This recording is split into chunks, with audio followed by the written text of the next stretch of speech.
And we've had a lot of speakers come on after another since morning. We've had 3 phenomenal speakers sharing with us their tidbits about what is the way forward now. What is the future of experiential marketing going to be like, and what we need to do as a stakeholders of the industry. And doing so for us is another stalwart, another speaker who's now taken his valuable time to address all of us here.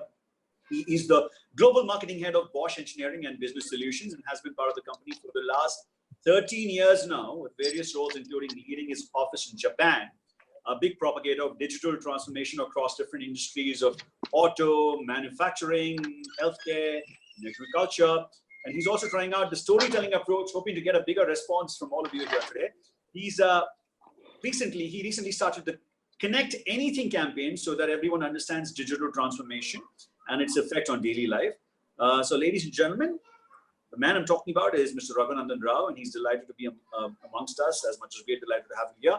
Let's welcome him as he takes us through the pressing need of the hour, the impact of this global lockdown for experiential marketing industry and the effectiveness of digital transformation for a sustainable future. He will also divulge much sought after information on what can industries who depend on the offline experience take back from here. So without any further ado, let's welcome for the topic on the need for digital transformation in businesses, Mr. Raghunandan Rao. Thanks for that warm welcome and introduction. Just a short note, Bosch is a group of many companies. Bosch last year clocked about $90 billion worldwide into multiple businesses, but the 4 major or 5 major businesses that we are into: automotive, everybody talks about the Bosch micro smart plugs. Just one bit, Raghunandan, sorry to interrupt you, but you will need to probably speak into the mic or into the microphone. If you're wearing a headphone, maybe pull the microphone closer to your mouth, because I think they're not getting your speech very clear. But apart, everything else seems good. Yeah, this is better. This is better. Okay.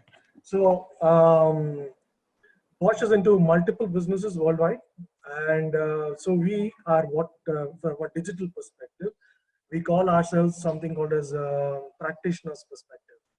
While we preach digital to the world, we also practice it, simply because Bosch is known to manufacture things, right? So we manufacture spark plugs, we manufacture automotive parts. Some of you who own Bosch washing machines, power tools, we sometimes have security cameras and stuff like that. So we manufacture things. And before the whole digital transformation of the word came in, the more prevalent word was IoT, right? And IoT means Internet of Things, and digital transformation is kind of an extension of IoT. So Bosch started getting well into IoT nearly about 10 years back. We had a vision, and the vision of Bosch is that by 2020, all our products, which are digital products, which have like a microprocessor in it, will have an IP address. So all our products are going to be digital by 2020. That's the vision that we have. Keeping that in mind, however, my company that I represent, we are the largest engineering center for Bosch worldwide, outside Germany. We're about 23,000 engineers, and we are constantly working with customers to digitize their businesses. So, and hence, I was really interested in this session, in embracing digital transformation, because this is what we are doing in and out. We are seeing our customers, partners embracing digital transformation, and we're helping them do that. But before we get into the more technical details, right? And since Bosch was started in 1886, so we're a 135-year-old company. And there's a joke that usually goes around that when we hire an accountant, sometimes we ask him, hey, do you have an engineering degree? And that's how technical things are sometimes in our company. And we really wanted to simplify digital transformation to everybody. And we wanted a common man to understand what digital transformation means and how is it affecting his life. And that's when we started this Connect Anything campaign. Connecting anything simply means you're going digital. You will see more examples. So why do we need digital, right? Or for example, why do you need anything? We were talking about, Harish was talking in the previous session about the new campaigns and experiences.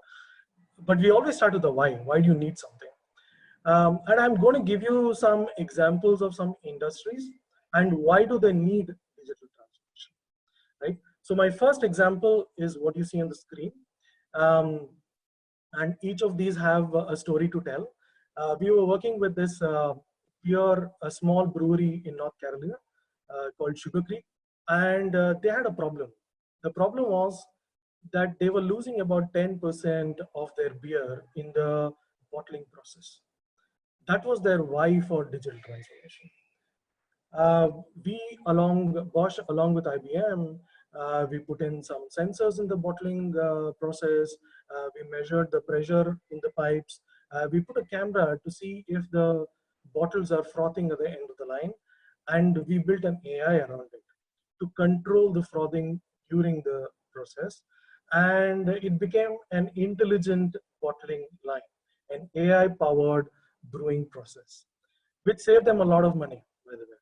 So the 10% that you see is decreasing by the day as the machine starts to learn how's the pressure being measured, whether it is frothing or not.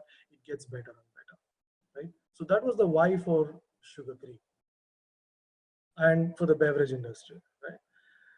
And then we talk about, let's say, food industry. You see big supermarket chains, etc. One of the key things about digital, and later in my slides I will talk about this, is it brings traceability to the entire process.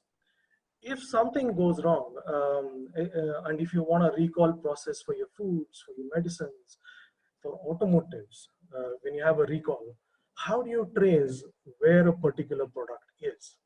And now we are talking, let's say, of oranges, yeah? And we are in this COVID situation now, and traceability is the key, right?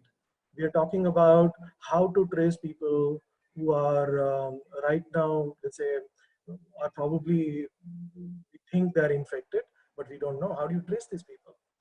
And we are currently using blockchain in some of the supermarkets around the world to track where the food has come from, so that in case of an emergency, we know how to trace it back to the source and inform the entire supply chain. All these examples that I'm giving you are live use cases. This is not a theory. These are live use cases from customers of ours across the world. We then talk about digital healthcare. Earlier this year, I was in Las Vegas, and we were talking about how microscopes probably in future will never exist. It will be a machine which will tell you the anomaly in your blood cells. And if you are following, hopefully, our Bosch handles worldwide, you saw that Bosch came up with a product called Viva Screen, which also helps in identifying the COVID cases, reducing the time from 7 hours to 2.5 hours.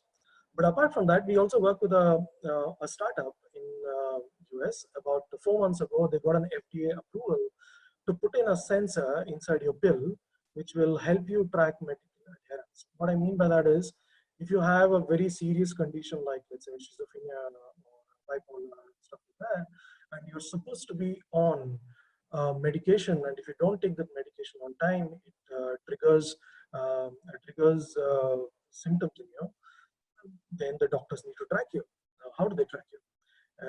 And this company, they came up with a sensor which goes into your pills, and the pill then connects to the cloud, and it tells the doctor, hey, this guy took the pill on this day at this time. Right? Not many people are still very comfortable with the idea of a sensor going into your body, but it does come out in cars. I can assure you that. Then we talk about things like livestock, right?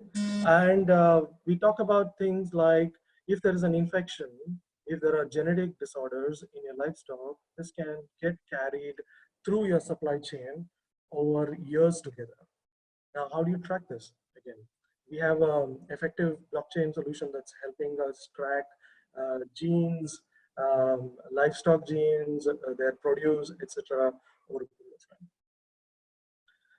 The last example that I have for you is the most spoken example of digitization, which is in manufacturing. And we are talking about the global workforce shortage, etc. in many countries. There are countries in, let's say, in Japan, Korea, Germany, where the population is on a multiple fold decline. And optimizing workforce, automating manufacturing is key, and digital is going to play a role there. So what I've given you is some very live examples of what we're doing with customers worldwide and how we're faring. Right? And when I'll get a little more technical, little technical now. When we talk about digital, at least in our business, it involves three things for us: it's sensor, software, services. If I were to give you a storytelling approach, sensors means I'm connecting something. If I talk about software, it's about collecting data. And if it is about an experience, it's about consuming the data. And if you look at any example of digitization today, it always revolves around these three things. Anything, any example that you take. If you're talking about connect, collect, or consume. Let's take some very ground level examples, right? Let's say Ola, right? What do? Their connecting device is a sensor which is on your phone. So that is the connect. The Ola app is a software which collects data, your data, where you are, what kind of requirement you have. And the experience that you get as a customer is that the taxi comes to your doorstep or wherever you are. Let's take an example of food delivery. Again, connect is your mobile phone, collect is your mobile phone again, you give the input and then you consume the services. Let's take an example of an electric bike. That's the latest trend. If any of you have test driven or ridden Ather Energy's, their latest electric bikes, it's a connected product. It can tell you, it has sensors in it to tell you where you are through a GPS system. It has sensors to tell you how long will your battery last. And all this is on an embedded platform, which is a software. And what you consume is, you know, how long is your bike going to run, how long, you know, where you are, how do you go from a place A to B, etc. So everything about, every example of digital that you can think about will always revolve around these three things. Sometimes some things are very strong. For example, if you take a Tesla car, it has more than 200 odd sensors doing various kinds of functions. But if you look at a function like Ola Cabs, maybe it's just one sensor on your phone. But the software element again varies based on the case study, etc. With this being the case, all of us are headed to what kind of experiences are we looking at, right? Digital is just a medium, but ultimately everybody is talking about an end customer experience that you get out. And if I refer back to again Harish's presentation earlier, he was talking about how they are giving their customers an online shopping experience, enhancing their experiences, etc. And everything ultimately boils down to maybe 3 or 4 kinds of experiences. One is an experience of maximizing availability and reach. Right? Again, I go back to the example of Ola's and the, you know, the online shopping apps. What they're doing is to maximize availability for you. They're maximizing reach for you. Dunzo did that, right? What Dunzo is doing is maximizing reach for you. And then we are talking about maximizing downtime. That's the Ather Energy example. The reason why they have put a sensor into the battery is because they want to ensure that you don't get stuck somewhere on the road with your battery having run out. And that's what we call as minimizing downtime. The last but not the least is ensuring traceability. Anything that you do, they want traceability. If you talk about recall process that I told you earlier, or the digital pill example, everything boils down to traceability. And if you think about any digital experience in your sphere of experience, they will more or less fall into these 3 categories, more or less.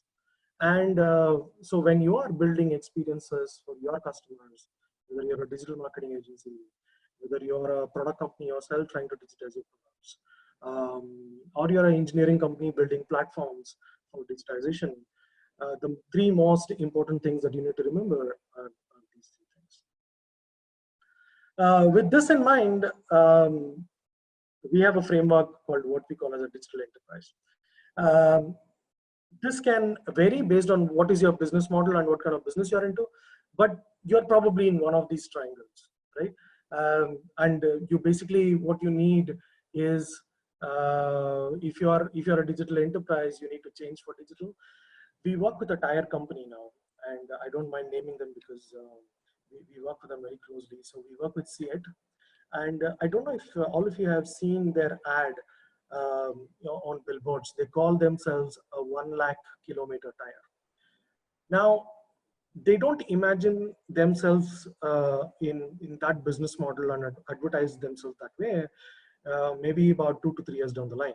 What they want to do is not sell you the number of kilometers a tire can run, but they want to sell the tire based on the number of kilometers you run.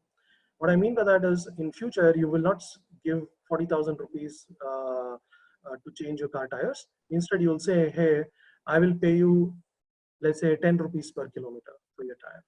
So there's a lot of change in business model that's happening. And what C8 is doing is they're putting sensors into the tires. They know if your tire is, what kind of pressure it has, is the fuel level low, is the air level low, which is affecting your fuel quantity. And ultimately, they're all leading it to customer experience. They're maximizing availability, minimizing downtime, ensuring traceability. That's what they're trying to do. For all of you building digital products, 3 things that you need to do. You need to think value to end customer. So our president, who used to be head of digital earlier, he keeps talking about, with no offense, some of them want to do what we call as happy engineering. Yeah, engineering is very interesting. You know, you want to put a sensor somewhere, measure something, etc. But you need to think about what is the value that you're bringing to the end customer. Are you solving some problem for him, which is a dire need for him? Right? That's the first question that you need to answer. And like I told you an example of Seat, this digital is on the way and sometimes already there, changing business models. It's like the way we used to take an auto earlier on a meter, but now the business model has changed. We pay through apps, we pay through, and we get cabs on our doorstep, which didn't exist even 4 years ago or 5 years ago. It will also open new markets, totally new markets. I think Dunzo is one such example for digitization, where it opened up a totally new market, virgin market. Digital pills will open a totally new market. Digitizing, let's say, retail chains is going to open new markets and stuff like that. So we've got to be ready for that. So that's the last slide that I had. The idea was to give you an of how other industries are embracing digital transformation, what are they doing, some basic tenets of digitization, and some key things to do when you're digitizing. I will be open to any questions if you do. Thank you very much, Raghunandan, for a wonderful presentation. Of course, all these case studies, the real life case studies that you shared with us,